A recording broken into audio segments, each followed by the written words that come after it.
ಬೀದರ್ ಸುಂದರ ನಗರವಾಗಿದ್ದು ತನ್ನದೇ ಸೌಂದರ್ಯವನ್ನು ಹೊಂದಿದೆ. ಹೆಸರು ಚಿಕ್ಕದಾದರೂ ಕೀರ್ತಿ ದೊಡ್ಡದು ಎನ್ನುವ ಹಾಗೆ ಬೀದರ್ನ ವಿಶೇಷತೆಯಾಗಿದೆ. ಹೌದು, ಪ್ರಾಚೀನ ಕಾಲದ ಸ್ಮಾರಕ, ಪುರಾತತ್ವ ಸ್ಥಳ ಹೊಂದಿದ್ದ ಹಾಗೂ ಅವಶೇಷಗಳ ಅಧಿನಿಯಮ 1958ರ ಪ್ರಕಾರ ಈ ಸ್ಮಾರಕಗಳು ರಾಷ್ಟ್ರೀಯ ಮಹತ್ವದ ಸ್ಮಾರಕವೆಂದು ಘೋಷಿಸಲಾಗಿದೆ.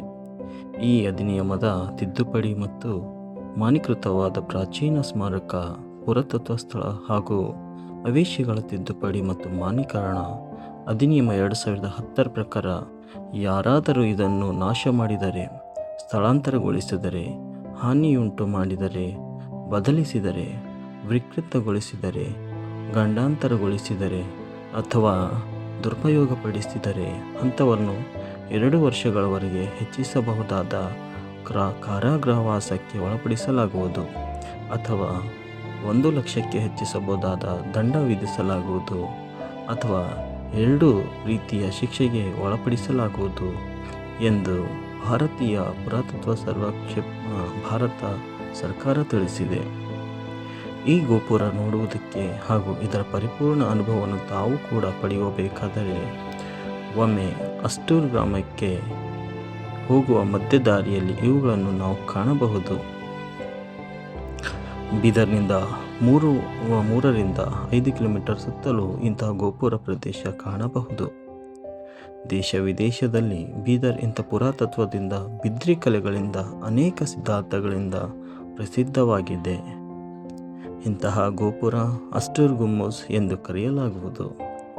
2ನೆಯ ಸುಲ್ತಾನ್ ಅಲೌದ್ದೀನ್ ಅಹ್ಮದ್ ಶಾನ್ ಗೋರಿ ಆಗಿದ್ದು, ಪಕ್ಕದಲ್ಲೇ ಸುಲ್ತಾನ್ ಅಲೌದ್ದೀನ್ ಶಾ ರವರ ಸಮಾಧಿ ಇದೆ ಎಂದು ತಿಳಿಸಿದರು.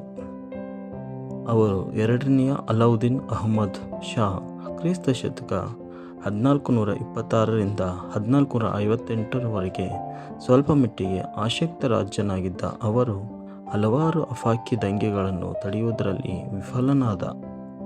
ಆದರೆ ಅವರು ದೊಡ್ಡ ಆಸ್ಪತ್ರೆಯೊಂದು ಕಟ್ಟಿಸಿದ್ದ ಎಂದು ತಿಳಿಸಲಾಗಿದೆ. ಅದರಲ್ಲಿ ಸ್ಥಳೀಯ ಮತ್ತು ಪರ್ಷಿಯನ್ ವೈದ್ಯರಿಗೆ ಉದ್ಯೋಗ ಕೊಟ್ಟು ಆಸ್ಪತ್ರೆಯ ಸಂಪಾದನೆಯೆಲ್ಲ ರೋಗಿಗಳ ಉಪಸ್ಥವರಿಗೆ ಹೋಗುವಂತೆ ಮಾಡಿದ್ದ ಅಲೌದ್ದೀನ್ ಒಬ್ಬ ಅತ್ಯುತ್ತಮ ಭಾಷಣಕಾರನೆಂದು ಖ್ಯಾತನಾಗಿದ್ದ. ಅವನ ಗೋರಿಯು ಬಹಮನಿ ರುದ್ರಮನಿಯಲ್ಲಿ ಅತ್ಯಂತ ಘನವಾದದ್ದು. ಅದು 1ನೆಯ ಅಹ್ಮದ್ ಶಾಹನ ಗೋರಿಯನ್ನು ತನ್ನ ಚೌಕಾಕಾರದ ತಳಪಾಯದಿಂದ ಮತ್ತು ಗುಮ್ಮಟನ ಹೋಲುತ್ತದೆ. ಆದರೆ ಇಲ್ಲಿಯ ಗೋಡೆಯನ್ನು ದಳಗಳ ಆಕಾರದ ಚಿತ್ರಗಳಿಂದ ಆಂದೋಲನಗೊಳಿಸಲಾಗಿದೆ. ಮುಂಭಾಗವು 5 ಬೇರೆ ಬೇರೆ ಎತ್ತರದ ಕಮಾನುಗಳು ಹೊಂದಿದ್ದು, ರೀತಿಯಾಗಿ ಮಧ್ಯದ ಕಮಾನಿನ ಒಂದು ಅಚ್ಚೆಚ್ಚೆಗೆ ಕಮಾನುಗಳು ವಿತರಿಸಲಾಗಿದೆ.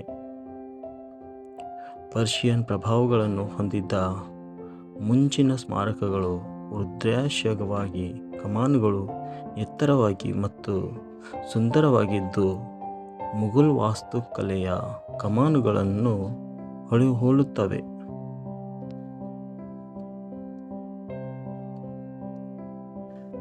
ಗೋರಿಯ ಒಳಭಾಗವು ಅಸಾಮಾನ್ಯವಾದದ್ದು ಅಲಂಕಾರಗಳು ಹೊಂದಿದೆ. ಮೇಲೆ ಹಲವಾರು ಗೋಡೆಗಳು ಮತ್ತು ಇವುಗಳ ಮೇಲೆ ಕೋನಾಕಾರದ ಹಲಗೆಗಳಿವೆ. ಹಲವಾರು ಬಣ್ಣ ಹಂಚಿನ ಕೆಲಸದ ಗುರುತುಗಳು, ವಿಶಾಲವಾದ ಬಣ್ಣ ಸಂಯೋಜನೆಗಳು ಮತ್ತು ಪ್ರಾಚೀನ ಚಿತ್ರಗಳು ಕೂಡ ಗೋಡೆಗಳ ಎತ್ತರದ ಭಾಗದ ಗಮನಿಸಬಹುದು. ಆದರೆ ಇವುಗಳನ್ನು ಕಾಲಕ್ರಮಕ್ಕೆ ನಾಶ ಮಾಡಿದರೆ ಕೆಲವು ಕಲ್ಲಿನ ಅಂಚುಗಳನ್ನು, ಸವಿಸ್ತರವಾಗಿ ಹಗ್ಗದ ಚಿತ್ರಗಳನ್ನು ಮತ್ತು ಬೀಗದ ಚಿತ್ರಗಳನ್ನು ಅಲಂಕರಿಸಲಾಗಿದೆ ಮತ್ತು ಇನ್ನು ಕೆಲವು ಖಾಲಿ ಬಿಟ್ಟಿದೆ, ಹೊಳಪು ಮಾಡಲಾಗಿದೆ ಎಂದು ಅಲ್ಲಿನ